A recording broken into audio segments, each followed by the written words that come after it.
The Bite Check. Today's episode of The Bite Check, we're going to be talking about choosing a good dentist. We are your hosts. I am Lynn. And I'm Malia. Welcome to The Bite Check. So before we get into choosing a good dentist, I want to bring up this story. Have you heard about Atlanta's veneer tech? What do you mean? That he got charged 110 charges. You don't know? No, I have no idea what you're Okay, talking I don't know about. where you've been. Anyway, so there was a story recently about this guy named Brandon. He was a veneer tech out of Atlanta. He got charged 110 charges. He was, charged with 110 charges. He was practicing out of a nail salon. Now, he wasn't Practicing what? doing veneers on people. Wow. Out of a nail salon. So wait a minute. You mean to tell me people went to... Wait, it's a one-stop shop. You can get your nails done, your toes done, and your teeth. Wow. Okay, so this is how he did it, right? Is this real? Well, I mean, I'm sure. I did about 1.2 seconds of research. But anyway, so the term or veneer tech, that's not real.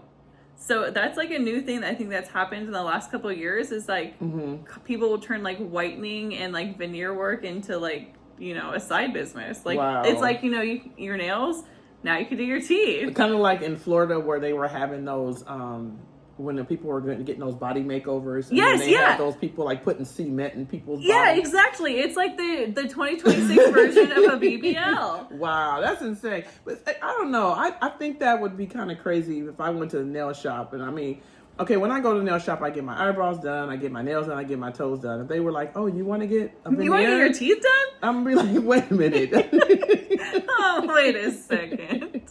That's insane. I know, isn't that crazy? So he had 2 rooms in this nail shop. One room was for waiting, like a waiting room, and then one room was where he did the work. And so he would get all of his materials, like really cheap things in bulk from China. Oh, wow. I'm just trying to figure out how he was able to even get dental product, because I know, I do the ordering in our office, and I have to give the doctor's license number in order to even get some. Well, China doesn't care if you're American dentist. But see, I asked too many questions. Yeah, you do. Just go with it. I did my 1.2 seconds of research. But yeah, so he was doing the veneers out of the nail salon. I don't know how he got caught or whatever, but he was so successful that he made $4 million. Wow. Drove a brand new Range Rover. And he even opened up his own school. So he was teaching other people how to do veneers out of a nail shop. So he made somebody mad is what happened. Somebody probably didn't graduate from the program. And they I'm telling you, ain't even got a license. Somebody got an F on their last grade and said, all Seriously, right, we're going to the state. I know, isn't that crazy? That is. Opening up your own dental veneer whatever school, that's crazy. That is some serious confidence that you're not. Did you also run that out of the nail shop? Was that where did you do that at your garage? I'm guessing he must have. To make that kind of money, he had to be doing good work. Well, okay, I'm not gonna lie. Not that I condone it at all, but I have looked at the pictures. I mean, visually, they're pleasing. They're not all crazy looking and stuff. They're not bad looking. Functionality, I don't know. Not right. But yeah, I mean, you made $4 million. That's pretty good. Well, if you have artistic abilities, then dentistry could be something that you'd be good in, because that's pretty much what we're doing. I mean, you're working in very small spaces, and you want that. Actually, the front teeth are my favorite teeth to work on, because I kind of like that challenge of making sure that everything is all lined up and they look good. Yeah, front teeth are my least favorite to do. Yeah, see, I love it. I like a challenge too. See, I like lower molars. Filling a lower molar, I could do all day long. Yeah, but front teeth. Yes, my favorite. But too anyway, much pressure. But anyway, today's topic is actually choosing a good dentist. Well, number one, you might want to make sure that they are a dentist. Yeah. That's number one. That is public record. You actually can go to your state's health website and make sure that your dentist is real. Yes, that would be based on the story that you just shared, I didn't know anything about it, but based on that, I would say that number one would be actually making sure that they are a licensed dentist. And they, at least in our state, you have to have all of the licenses posted. So if you are unsure, you could always ask to see their license in person. Yes, although, you know, it's kind of weird. I mean, you still have to have it posted, but like this year, was it 20? Yeah, for this, I just had to renew my license in November, because you renew your license every year on your birthday. So I just had to renew my license on my birthday.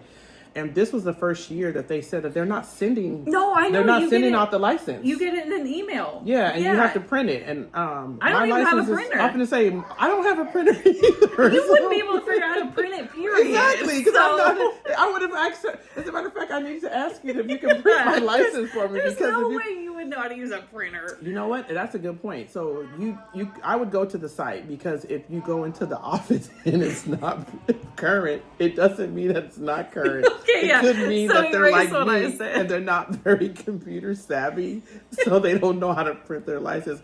But by Monday, we're going to have to make sure my license is hanging up. But anyway. Actually, that reminds me, because I got an email saying, like, we're not going to send you the thing. And I said, great. So now I'm going to have to search for this come March in my 3 billion first emails for this one. So that reminds me. Yeah. And so I just think that that's odd that they're not sending out the license in the mail anymore. Yeah, they should. I mean, paper, come on. It's not that difficult. No. But making sure that they're a dentist, making sure that if finances are a factor, I know of course everybody has limited resources, but if you are finance driven, then you want to make sure that your dentist is in your network. In your network, yes, because you're going to pay more if not. And that's something you can do on your own. You don't need to like call the office and ask if they take it. You actually, the best way to do that is to call your insurance, and they will give you a list of providers that are in network with your insurance. And just a little tiny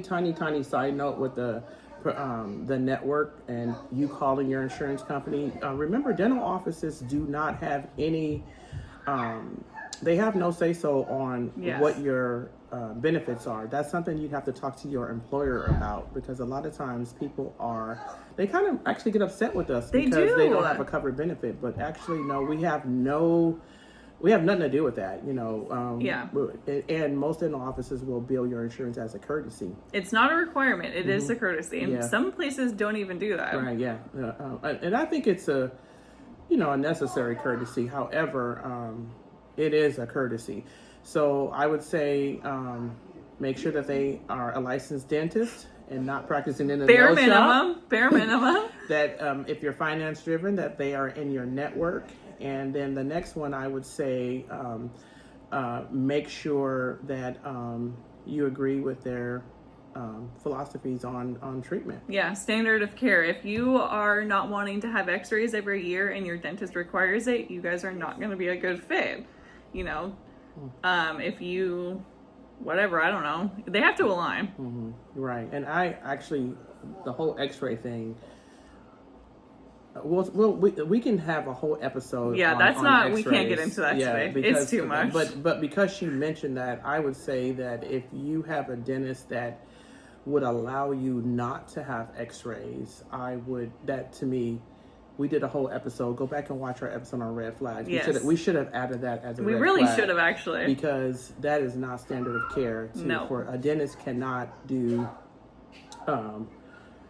they cannot diagnose properly if they don't have x-rays. So if your dentist will allow you to not have x-rays, that to me would be a little bit of a red flag. Yeah, I agree. So go back and watch our other episodes about red flags, because we touch more on that in there. We should do an episode on x-rays. We really should. Yeah. Maybe that'll be on our next episode. Yeah, absolutely, yeah. Well, thanks guys for watching. Make sure you like, subscribe, share, and comment on our YouTube channel, and follow us on social media. We are on TikTok, Facebook, and Instagram at The Bite Check Pod. All right, see you later. Bye. Bite Check.